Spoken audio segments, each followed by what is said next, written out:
Hi friends, welcome to my YouTube channel. ನಾನು ಇವತ್ತು ಮಶ್ರೂಮಲ್ಲಿ ಒಂದು ಯಾವುದಾದ್ರು ರೆಸಿಪಿ ಮಾಡೋಣ ಅಂತ ನೋಡ್ತಾ ಇದ್ದೆ. ನನ್ನ ಹಸ್ಬೆಂಡು ಮಶ್ರೂಮ್ ತೊಗೊಬಂದಿದ್ರು. ಇದರಲ್ಲಿ ಏನಾದರೂ ಮಾಡು ಅಂತ ಹೇಳಿದ್ರು. ಬಟ್ ಏನು ಗೊತ್ತಾ, ಈ ಥರ ಮಶ್ರೂಮು ನಾನು ಯಾವತ್ತೂ ಮಾಡಿರಲಿಲ್ಲ. ನಮ್ಮಲ್ಲಿ ಯಾವಾಗಲೂ ಬಟನ್ ಮಶ್ರೂಮೇ ತರೋದು, ಅಥವಾ ಇವಾಗ ಮಳೆಗಾಲದಲ್ಲೆಲ್ಲ ಕಾಡಲ್ಲಿ ಸಿಗುತ್ತಲ್ಲ ಆ ಥರದ್ದು ನನ್ನ ಅಪ್ಪಂಗೆ ಸಿಕ್ಕರೆ ಅವ್ರು ತಂದು ಕೊಡ್ತಾರೆ. ಬಟ್ ಇದು ನಮ್ಮ ಮನೇಲಿ ಸಿಕ್ಕಿದ್ದಲ್ಲ, ನನ್ನ ಹಸ್ಬೆಂಡು ಬೇಕರಿಯಿಂದ ತೊಗೊಬಂದಿರೋದು, ಬೇಕ್ರಿ ಅಥವಾ ಮೋರಿಂದ ತಂದಿರೋದು ಅನಿಸುತ್ತೆ. ಸೊ ಇದು ಈ ಥರ ಮಶ್ರೂಮ್ನ ಇದೆ ಫಸ್ಟು ಮಾಡ್ತಾ ಇರೋದು, ಬಟ್ ಇದು ತಿನ್ನೋದು ಮಶ್ರೂಮೇನೆ. ಸೊ ಇದರಿಂದ ಇವಾಗ ನಾನು ಗ್ರೇವಿ ಮಾಡಬೇಕು ಅಂತ ಇದ್ದೀನಿ. ಸೊ ಇವಾಗ ಗ್ರೇವಿ ಮಾಡೋದು ಹೇಗೆ ಅಂತ ನಾನು ನಿಮಗೆ ತೋರಿಸ್ಕೊಡ್ತೀನಿ. ತುಂಬ ಈಸಿಯಾಗಿ ಒಂದೊಳ್ಳೆ ಗ್ರೇವಿ ಮಾಡ್ಕೋಬೋದು. ಚಪಾತಿಗೆ ಅಥವಾ ರೈಸಿಗಾದ್ರೂ ಚೆನ್ನಾಗಾಗತ್ತೆ. ಇವಾಗ ಹೇಗೆ ಮಾಡೋದು ಅಂತ ನೋಡೋಣ. ಇದನ್ನು ತಕ್ಕೋಬೇಕು. ನಾವೀಗ ಅರಳಿರೋ ಅಣಬೆ ಮಾಡ್ತೀವಲ್ಲ ಮನೇಲಿ, ಕಾಡಲ್ಲೆಲ್ಲ ಸಿಗತ್ತಲ್ಲ, ಆ ಅಣಬೆನ ಈ ಥರ ತಕ್ಕೊಳ್ತೀವಲ್ಲ, ಆ ಥರ ಎಲ್ಲ ತಕ್ಕೋಬೇಕು.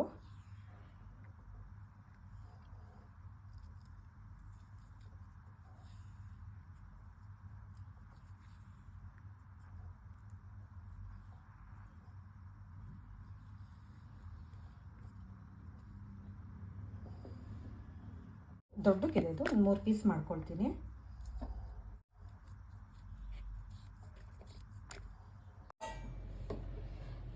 ಆಯಿಲ್ ಹಾಕ್ಕೊಳ್ತಾ ಇದ್ದೀನಿ.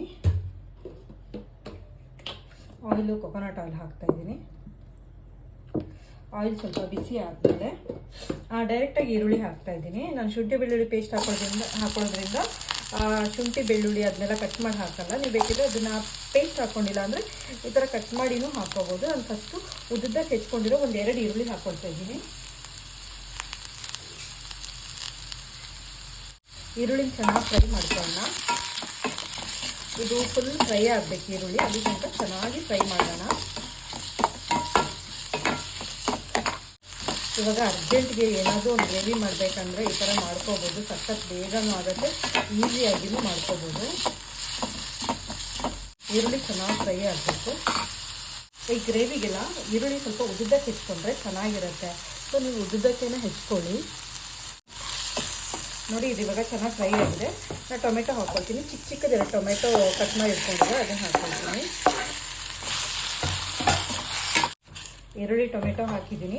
ಈರುಳ್ಳಿ ಟೊಮೆಟೊ ಬೇಗ ಬೇಯಬೇಕು ಅಂದರೆ ಸಾಲ್ಟ್ ಹಾಕ್ಕೋಬೇಕು. ರುಚಿಗೆ ಎಷ್ಟು ಬೇಕೋ ಅಷ್ಟು ಉಪ್ಪು ಹಾಕ್ಕೊಂಡು ಚೆನ್ನಾಗಿ ಫ್ರೈ ಮಾಡ್ಕೋಬೇಕು.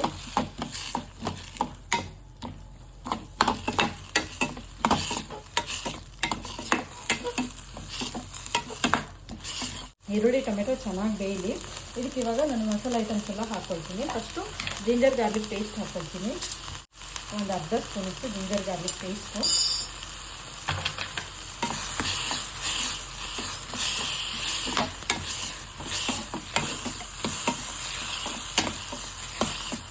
ಖಾರ ಪುಡಿ ಹಾಕ್ಕೊಳ್ತಾ ಇದ್ದೀನಿ. ನೀವು ರುಚಿಗೆ ಎಷ್ಟು ಬೇಕೋ ಅಷ್ಟು ನೋಡಿ ಹಾಕ್ಕೋಬೋದು.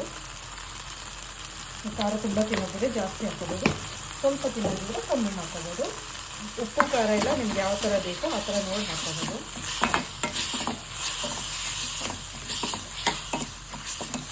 ಒಂದು 1/4 ಸ್ಪೂನಷ್ಟು ಧನಿಯಾ ಪುಡಿ ಹಾಕ್ಕೊಳ್ತಾ ಇದ್ದೀನಿ. ಆ ಧನಿಯಾ ಪುಡಿ ಹಾಕೊಂಡ್ರೆ ಟೇಸ್ಟ್ನ ಎನ್ಹಾನ್ಸ್ ಮಾಡುತ್ತೆ, ತುಂಬ ಚೆನ್ನಾಗಿ ಅನಿಸುತ್ತೆ. ಸೊ ನೀವು ಧನಿಯಾ ಪುಡಿ ಯಾವುದಕ್ಕಾದ್ರೂ ಹಾಕೋಬೋದು, ಚೆನ್ನಾಗಾಗುತ್ತೆ. ಮನೆಯಲ್ಲೇ ಮಾಡಿರೋಂಥ ಗರಂ ಮಸಾಲ ಪುಡಿ ಹಾಕ್ಕೊಳ್ತಾ ಇದ್ದೀನಿ.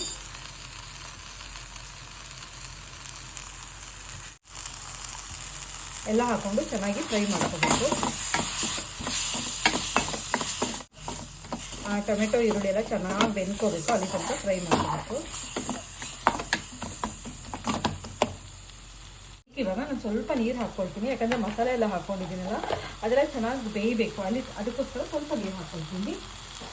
ಮಶ್ರೂಮ್ ಅಷ್ಟು ನೀರು ಬಿಟ್ಕೊಬಿಡತ್ತೆ, ಅದಕ್ಕೆ ಇವಾಗಲೇ ಸ್ವಲ್ಪ ನೀರು ಹಾಕ್ಕೊಂಡು ಇದು ಚೆನ್ನಾಗಿ ಬೇಯಿಸ್ಕೊಳ್ತೀನಿ. ಆಮೇಲೆ ಮತ್ತೆ ಆ ಮಶ್ರೂಮ್ ಹಾಕ್ಕೊಂಡು ಕುಕ್ ಮಾಡ್ಕೊಳ್ತೀನಿ. ಇವಾಗ ಮಸಾಲೆ ಎಲ್ಲ ಈ ಟೊಮೆಟೊ ಈರುಳ್ಳಿ ಜೊತೆಗೆ ಚೆನ್ನಾಗಿ ಬೆಂದಿರುತ್ತೆ. ಸೊ ಆಮೇಲೆ ನಾನು ಮಶ್ರೂಮ್ ಹಾಕ್ಕೊಂಡ್ರೇನು ಅದು ಚೆನ್ನಾಗಿ ಮಸಾಲೆ ಜೊತೆಗೆ ಹಿಡ್ಕೊಳ್ಳುತ್ತೆ. ನಾನು ಮಸಾಲೆನೇ ಫಸ್ಟು ರೆಡಿ ಮಾಡ್ಕೊಂಡ್ಬಿಟ್ರೆ ಆಮೇಲೆ ಮಶ್ರೂಮ್ ಹಾಕ್ಕೊಂಡು ಕುಕ್ ಮಾಡಿಕೊಂಡ್ರೆ ಆಯಿತು. ಇದು ನೀರು ಹಾಕ್ಕೊಂಡಿದ್ದೀನಿ, ಸ್ವಲ್ಪ ಚೆನ್ನಾಗಿ ಕುಕ್ ಆಗಲಿ. ಸ್ವಲ್ಪ ಅರಿಶಿನ ಪುಡಿ ಹಾಕ್ಕೊಳ್ತೀನಿ. ಮಶ್ರೂಮ್ಗೆಲ್ಲ ಅರಿಶಿನ ಪುಡಿ ಹಾಕ್ಕೋಬೇಕು ಆ್ಯಕ್ಚುಲಿ, ಅದೊಂಥರ ಫ್ಲೇವರ್ ಎಲ್ಲ ಚೆನ್ನಾಗಿ ಬರುತ್ತೆ ಅರಿಶಿನ ಪುಡಿ ಎಲ್ಲ ಹಾಕ್ಕೊಂಡ್ರೆ. ಸೊ ಅರಿಶಿನ ಪುಡಿ ಹಾಕ್ಕೊಂಡಿದ್ದೀನಿ. ಮಸಾಲೆ ರೆಡಿಯಾಗಿದೆ. ಜಸ್ಟ್ ಇದೇ ಥರ ಮಸಾಲೆ ಮಾಡಿಕೊಂಡು ನೀವು ಚಪಾತಿ ಜೊತೆಗೆಲ್ಲ ತಿನ್ಬೋದು, ಚೆನ್ನಾಗಿರುತ್ತೆ. ಈ ಟೊಮೆಟೊ ಎಲ್ಲ ಚೆನ್ನಾಗಿ ಬೆಂದ್ಕೋಬೇಕು, ಇಷ್ಟೇ ಮಾಡ್ಕೊಂಡ್ರೂ ಚೆನ್ನಾಗಾಗುತ್ತೆ. ಸೊ ಇವಾಗ ನಾನು ಮಶ್ರೂಮ್ ತಂದಿದ್ದೆಲ್ಲ ಅದನ್ನು ಹಾಕ್ತೀನಿ. ಇದನ್ನು ಚೆನ್ನಾಗಿ ಒಂದು 2-3 ನೀರಲ್ಲಿ ವಾಶ್ ಮಾಡಿ ಇಟ್ಕೊಂಡಿದ್ದೀನಿ.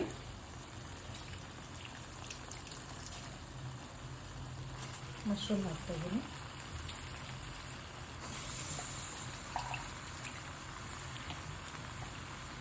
ಹಾಕ್ಬಿಟ್ಟು ಚೆನ್ನಾಗಿ ಫ್ರೈ ಮಾಡ್ಕೊಬೇಕು ಮಸಾಲೆಯಲ್ಲೇ. ಅದು ಫ್ರೈ ಮಾಡ್ಕೊಂಡಂಗೂ ಮಸಾಲೆಯಲ್ಲಿ ಫ್ರೈ ಮಾಡ್ಕೊಂಡಂಗೂ ನೀರು ಬಿಟ್ಕೊಳ್ತಾ ಹೋಗುತ್ತೆ. ಸೊ ನಾನು ಫ್ಲೇಮ್ ಸಣ್ಣಕ್ಕೆ ಇಟ್ಕೊಂಡಿದ್ದೀನಿ. ಸಣ್ಣಕ್ಕೆ ಇಟ್ಕೊಂಡು ಚೆನ್ನಾಗಿ ಮಸಾಲೆಯಲ್ಲೇ ಫ್ರೈ ಮಾಡ್ಕೊಳ್ತಾ ಹೋಗ್ತೀನಿ. ನೀರು ನೋಡಿ ಅದು ಬೇಕಿದ್ರೆ ಅದೇ ಹಾಗೆ ಒಂದು ರಾಶಿ ನೀರು ಬಿಟ್ಕೊಂಡ್ಬಿಡತ್ತೆ. ನಾವು ನೀರು ಹಾಕಲಿಕ್ಕೆ ಹೋಗ್ಬಾರ್ದು, ಮಶ್ರೂಮಿಗೆ ಮಾತ್ರ ಸರಿ ನೀರು ಬಿಟ್ಕೊಳತ್ತದು. ಯಾವುದೇ ಮಶ್ರೂಮ್ ಆದರೂ ಅಷ್ಟೇ, ಇದು ಇವಾಗ ಬೆಳೆದಿರೋ ಮಶ್ರೂಮ್ ಆದರೂ ಅಷ್ಟೇ, ಕಾಡಿಂದ ತಂದಿರೋ ಮಶ್ರೂಮ್ ಆದರೂ ಅಷ್ಟೇ, ಯಾವುದಾದ್ರೂ ಅಷ್ಟೇ ಅದು ಚೆನ್ನಾಗಿ ನೀರು ಬಿಟ್ಕೊಳತ್ತೆ. ಸೊ ನೋಡಿಬಿಟ್ಟು ಮಾಡಬೇಕು. ಸ್ವಲ್ಪ ನೀರು ಹಾಕಿದ್ರು ಒಳ್ಳೆ ಸಾಂಬಾರು ಥರ ಸಾರು ಥರ ಆಗಿಬಿಡುತ್ತೆ. ಸೊ ಚೂರೇ ನೀರು ಹಾಕೊಂಡು ಚೆನ್ನಾಗಿ ಫ್ರೈ ಮಾಡ್ಕೊಂಡು, ನೀರು ಹಾಕೊಳ್ದೇ ಫ್ರೈ ಮಾಡ್ಕೋಬೇಕು. ಬೇಕಿದ್ದು ಒಂದು 2 ನಿಮಿಷ ಫ್ರೈ ಮಾಡಿಕೊಂಡು ಆಮೇಲೆ ನೀರು ಹೆಂಗಿದ್ರು ಅದು ಬಿಟ್ಕೊಳತ್ತೆ, ಅದೇ ನೀರಲ್ಲೇ ಕುಕ್ ಮಾಡ್ಕೊತೀನಿ ನಾನು. ನೋಡಿ ಆಲ್ರೆಡಿ ಇದು ನೀರು ಬಿಡ್ಲಿಕ್ಕೆ ಸ್ಟಾರ್ಟ್ ಆಗಿದೆ. ಹೈ ಫ್ಲೇಮಲ್ಲೆಲ್ಲ ಕುಕ್ ಮಾಡ್ಕೊಳಕ್ಕೆ ಹೋಗ್ಬಾರ್ದು. ಮಶ್ರೂಮ್ನೆಲ್ಲ ಲೋವರ್ ಫ್ಲೇಮಲ್ಲೇ ಕುಕ್ ಮಾಡ್ಕೊತ ಹೋದರೆ ಚೆನ್ನಾಗಿ ನೀರು ಬಿಟ್ಕೊಂಡು ಬೆಂದ್ಕೊತ ಬರುತ್ತೆ.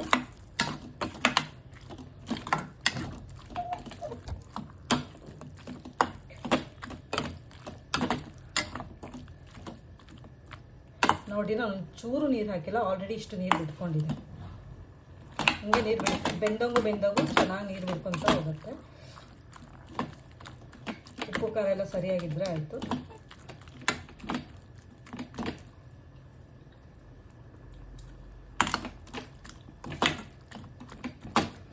ಇದನ್ನಿವಾಗ ಹಾಗೆ ಕುಕ್ ಮಾಡ್ಕೊತ ಹೋಗೋಣ. ನಾನು ನೀರು ಮುಡಿಸ್ಲೇ ಇಲ್ಲ ಇದಕ್ಕೆ. ಆ್ಯಕ್ಚುಲಿ ನೋಡಿ ಇಷ್ಟು ನೀರು ಹಿಡ್ಕೊಂಡಿದೆ. 1 ನಿಮಿಷ ಕುಕ್ ಮಾಡ್ಕೊಂಡಿದ್ದೆ ಅಷ್ಟೇ, 1 ನಿಮಿಷ ಫ್ರೈ ಮಾಡ್ಕೊಂಡಿದ್ದೆ ಅಷ್ಟೇ. ಇಷ್ಟು ನೀರು ಬಿಟ್ಕೊಂಡಿದ್ದೆ. ಅದಕ್ಕೆ ಮಶ್ರೂಮ್ ಮಾತ್ರ ಕುಕ್ ಮಾಡ್ತಾ ನಾವು ನೀರು ಹಾಕೋಕ್ಕೆ ಹೋಗಲೇಬಾರ್ದು. ಸಿ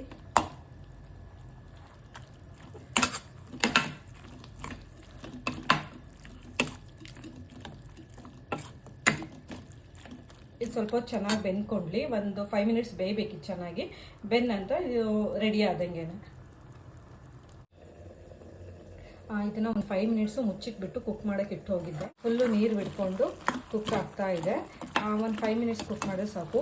ಮಶ್ರೂಮ್ ಮಾತ್ರ ಚೆನ್ನಾಗಿ ಕುಕ್ ಮಾಡ್ಕೊಂಡ್ಲೇಬೇಕು, ಇಲ್ಲಾಂದರೆ ಹೆಲ್ತಿಗೆ ಎಫೆಕ್ಟ್ ಆಗುತ್ತೆ. ಸೊ ಚೆನ್ನಾಗಿ ಕುಕ್ ಮಾಡ್ಕೊಂಡೇ ತಿನ್ನಬೇಕು. ಒಂದು 5 ಮಿನಿಟ್ಸ್ ಕುಕ್ ಮಾಡಿದ್ದೀನಿ ಇದು ಇವಾಗ. ಚೆನ್ನಾಗಿ ಬೆಂದ್ಕೊಂಡಿದೆ. ಸೊ ಇವಾಗ ಇದಕ್ಕೆ ಲಾಸ್ಟಿಗೆ ಸ್ವಲ್ಪ ಕಸೂರಿ ಮೇಥಿ ಹಾಕ್ಕೊಳ್ತೀನಿ, ಚೆನ್ನಾಗಾಗುತ್ತೆ. ಅದ್ರ ಜೊತೆಗೆ ಸ್ವಲ್ಪ ಕಾಯಿ ತುರಿ ಹಾಕ್ಕೊಂಡ್ರೆ ಮುಗೀತು, ಅಷ್ಟೇ. ಇದು ಕಸೂರಿ ಮೇಥಿ ಹಾಕ್ಕೊಳ್ತಾ ಇದ್ದೀನಿ. ಸ್ವಲ್ಪ ಹಾಕ್ಕೊಂಡು ಚೆನ್ನಾಗಿ ಮಿಕ್ಸ್ ಮಾಡ್ಕೊಳ್ತೀನಿ. ಫ್ಲೇವರ್ ಚೆನ್ನಾಗಿ ಬರುತ್ತೆ ಅಂತ ನಾನು ಕಸೂರಿ ಮೇಥಿ ಹಾಕ್ಕೊಳ್ತೀನಿ. ನಿಮ್ಮ ಹತ್ರ ಇದ್ದರೆ ಹಾಕ್ಕೋಬೋದು, ಇಲ್ಲ ಅಂದರೂ ಓಕೆ, ಹಾಕ್ಕೊಳ್ಳೋದೇ ಇದ್ರೂ ನಡೆಯುತ್ತೆ. ಸ್ವಲ್ಪ ಕಾಯಿ ಹಾಕ್ಕೊಳ್ತೀನಿ, ಗ್ರೇವಿ ಚೆನ್ನಾಗಿ ಅನಿಸುತ್ತೆ. ನಾವು ಕಾಯಿ ಎಲ್ಲ ಹಾಕ್ಕೊಂಡ್ರೆ ನಾವು ಚಪಾತಿ ಜೊತೆಗೆಲ್ಲ ತಿನ್ಲಿಕ್ಕೆ ಚೆನ್ನಾಗಾಗುತ್ತೆ. ಸ್ವಲ್ಪ ಕಾಯಿ ಹಾಕ್ಕೊಳ್ತೀನಿ, ತುಂಬ ಏನು ಹಾಕ್ಕೊಂಡಿಲ್ಲ.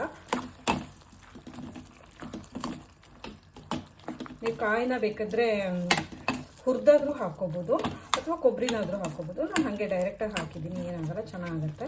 ಸೊ ಇದು ಇವಾಗ ರೆಡಿ ಆಗಿದೆ, ತುಂಬಾ ಚೆನ್ನಾಗಾಗುತ್ತೆ. ನೀವು ಟ್ರೈ ಮಾಡಿ ನೋಡಿ. ಚಪಾತಿ ಅದ್ರ ಜೊತೆಗೆಲ್ಲ ಚೆನ್ನಾಗಿರುತ್ತೆ. ಯಾವುದೇ ರೀತಿಯ ಮಶ್ರೂಮ್ ಆದ್ರೂ ಈ ಥರ ಮಾಡ್ಬೋದು.